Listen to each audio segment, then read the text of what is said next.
Good morning students. आज हम आप लोगों को एक ऐसे वंश के बारे में बात करने जा रहे हैं जिसने हुमायूं को हरा करके सूरी वंश की स्थापना की। सूरी वंश के संस्थापक थे शेरशाह सूरी। शेरशाह सूरी हम सब जानते हैं, है ना, कि जिन्होंने हुमायूं को हराया था। इन्होंने 1539 में हुमायूं और शेरशाह ने हुमायूं को हराया चौसा के युद्ध में। इस युद्ध के बाद जो है मुगल साम्राज्य की नींव हिल गई थी और जो रही सही जो बात थी, जो कसर थी, 1540 में दिल्ली के गद्दी पर बिलग्राम के युद्ध में हरा करके शेरशाह ने हुमायूं को सत्ता से बेदखल कर दिया और शेरशाह गद्दी पर बैठ गया और उसने सूरी वंश की स्थापना की। शेरशाह सूरी का पूरा नाम फरीद खान था। ये इनके अपनी माँ बचपन में मर गई थी। ये अपने सौतेली माँ से बहुत परेशान थे, लेकिन पिता इनको बहुत मानते थे। इनके पिता का नाम था हसन खान, जो जौनपुर के एक सूबेदार थे। सबसे पहले तो उसने जो है कि उससे पहले जो है वह एक शासक थे जिनका नाम था मोहम्मद शाह यानी बहार खान रूहानी। उनकी मौत हो गई। उनकी मृत्यु करने के बाद जो उनकी विधवा थी, उनकी विधवा से शेरशाह ने विवाह कर लिया और उसके बाद जो है अपने साम्राज्य का विस्तार करना शुरू किया। सबसे पहले तो उसने हुमायूं को हराया दो बार के युद्ध में, पहले युद्ध में और फिर दूसरे युद्ध में, और उसके बाद जो है उसने सूरी वंश की स्थापना की और धीरे धीरे उसने बंगाल से लेकर के सतलज नदी यानी बंगाल से लेकर के पंजाब राजस्थान तक के एक विशाल साम्राज्य की स्थापना। इसका अंतिम जो पड़ाव था, जो अंतिम साल था, जो अंतिम युग था, वो था कालिंजर का युग। कालिंजर के बारूद खाने में आग लगने से शेरशाह की मृत्यु हुई। इन्होंने सिर्फ केवल 1540 से लेकर के 1545 तक हुकूमत और बदकिस्मती रही सूरी वंश की और खुशकिस्मती रही मुगल वंश की, क्योंकि शेरशाह के मरने के बाद जो उनका बेटा था इस्लाम शाह 1553 तक हुकूमत किया। उसके बाद जो है उनके जो बेटे थे, इस्लाम शाह के जो बेटे थे, जो बहुत छोटे थे, उनको गद्दी बैठा दिया। लेकिन मंत्रियों में आपस में बहुत, अफगानों में आपस में बहुत ही तोड़ जोड़ था। एक दूसरे के सर को डोगल करते थे और जिसके कारण इसका फायदा उठाया हुमायूं ने और 1555 में पुनः जो है मछीवाड़ा का युद्ध हुआ था। मछीवाड़ा का युद्ध, उस युद्ध में अफगानों को हरा दिया और अफगान बुरी तरह से हार गए और हारने के बाद मुगल वंश की नींव दोबारा पड़ी। तो बात की बात है, हम सूरी वंश की बात कर रहे हैं। लेकिन जो सूरी वंश का जो मेन संस्थापक थे वो शेरशाह सूरी थे,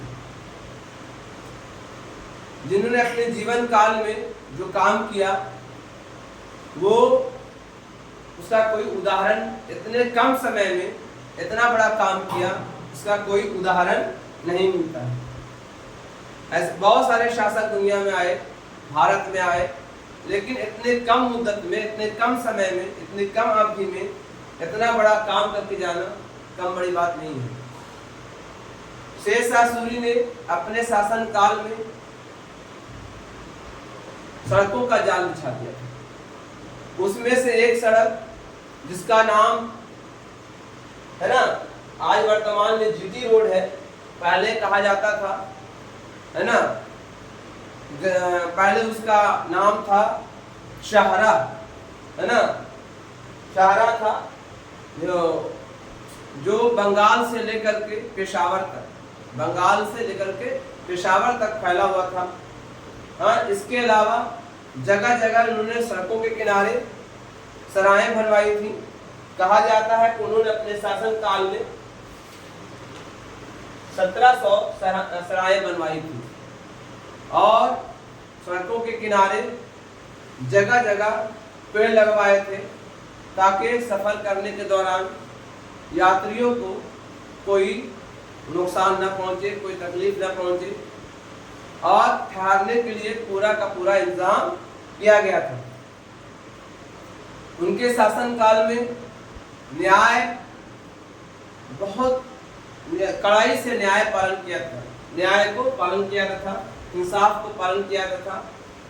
एक इतिहासकार हैं जिनका नाम है अब्बास खान शेरवानी, वो लिखते हैं अपनी किताब में कि लोग इतना डरते थे शेरशाह से कि किसी की हिम्मत नहीं होती थी कि किसी का कोई सामान लूट के ले जाए। कहा जाता था, वो कहते हैं कि अगर एक बूढ़ी औरत, जर्जर बूढ़ी औरत अपने टोकरी में सोना भर करके अगर अकेले सुनसान जगह पर से अगर सफर करे तो किसी की हिम्मत नहीं होती थी कि उसकी सोने से भरी टोकरी कोई छीन ले, है ना, उसे कोई कब्जा कर ले, कोई या कोई चोर या डाकू उसके सोने को छीन ले। यानी इतना डर भय था शेरशाह पूरे साम्राज्य के अंदर। इंसाफ का इन्होंने बहुत बड़ा, समझिए कि व्यवस्था तैयार कर दिया था। किसी की हिम्मत और नहीं होती थी कि वो टच कर सके किसी भी राहगीर को, है ना। अगर किसी राहगीर को कोई अगर कुछ होता था, कुछ गलत होता था, तो इसके जिम्मेदार उसके आसपास के अफसर होते थे या जिम्मेदार होते थे, उनसे सवाल किया था ऐसा क्यों हुआ। इसके अलावा शेरशाह के शासन काल में, है ना, अर्थव्यवस्था को बहुत तेजी से विकास किया गया था।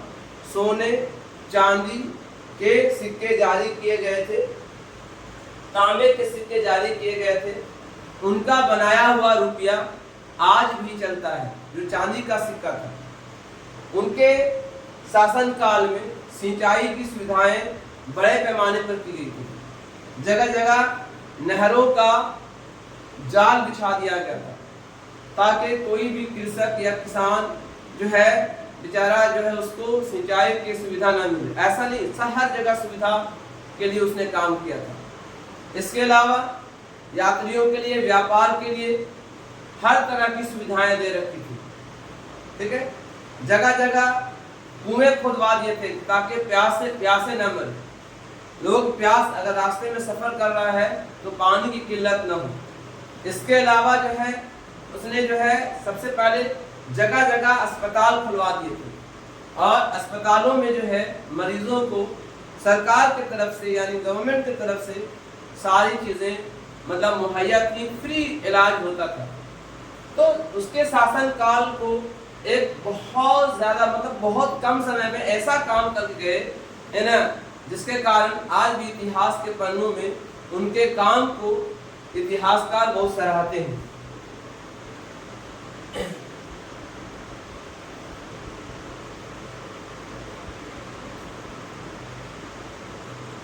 उन्होंने अपने शासन काल में लगभग जो है 7-8 ऐसे डिपार्टमेंट तैयार किए थे, 6 डिपार्टमेंट थे।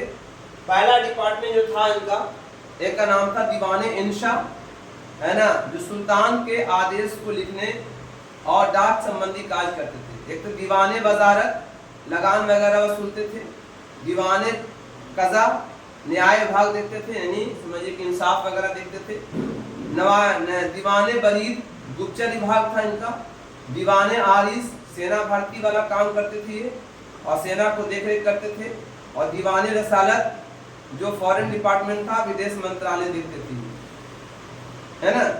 इन्होंने पंचायतें, इन्होंने शासन व्यवस्था को डिवाइड कर दिया था छोटे छोटे प्रांतों में, है ना। कई गांवों को मिलाकर के कई गांवों को मिलाकर इन्होंने एक ये परगना बनाया था, और कई परगना मिलाकर के प्रांत बनाया था, परगना मिलाकर प्रांत बनाया था, और प्रांत फिर जो है फिर पूरे साम्राज्य में, और सबके अलग अलग जिम्मेदार होते थे। जैसे प्रांत में जो हेड होता था उसका नाम था शिकदार, तो उनका काम था जो है कर वसूलना। अच्छा, उनके यहाँ शासनकाल में जो है, उनके शासनकाल में सबसे इम्पोर्टेंट ये था कि जो है कर प्रणाली बहुत ही साफ सुथरी थी। कुल उपज का 3 हिस्सा होता था, 3 हिस्सा में 1 हिस्सा देना पड़ता था, है ना। 2 कर प्रणाली थी, एक था जदीवाना और एक का नाम था महिलसाना। 2 कर उनके सामने उनके शासनकाल में दिया जाता था।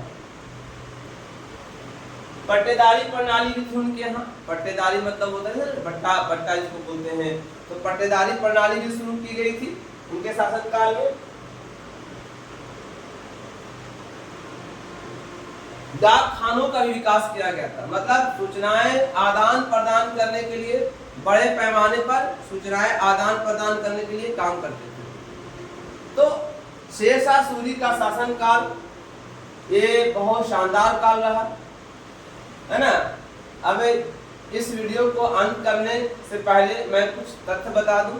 सबसे इम्पोर्टेंट, शेरशाह का असल नाम फरीद खां था, लेकिन उसका नाम शेरशाह कैसे पड़ा। एक्चुअली कहते हैं इतिहासकार कि किसी दोस्त के साथ ये जंगल गए थे शिकार करने, तो उन्होंने एक शेर देखा, तो उसने पहले उसको उठा दिया, शेर को जो है उठा दिया। शेर जब जाग गया तो उसका दोस्त जो है पेड़ पर चढ़ गया, लेकिन ये नहीं भागे, इन्होंने तलवार निकाली और शेर को 2 टुकड़े कर दिए। तब से इनका नाम रखा शेर खां। और जब ये बादशाह बने, सुल्तान बने, तो इनका नाम रखा गया शेरशाह। तो इस तरह से इनका शासन व्यवस्था बहुत शानदार रहा, है ना। इसलिए इनके शासनकाल में जो है बहुत सारी सुविधाएं मौजूद थी, और आज भी लोग इतिहासकार इनकी तारीफ करते हैं। इस वीडियो को यहीं पर अंत करते हैं। Thank you. इस वीडियो को लाइक कीजिए, सब्सक्राइब कीजिए और शेयर कीजिए। तुम क्यों यहाँ पर आई?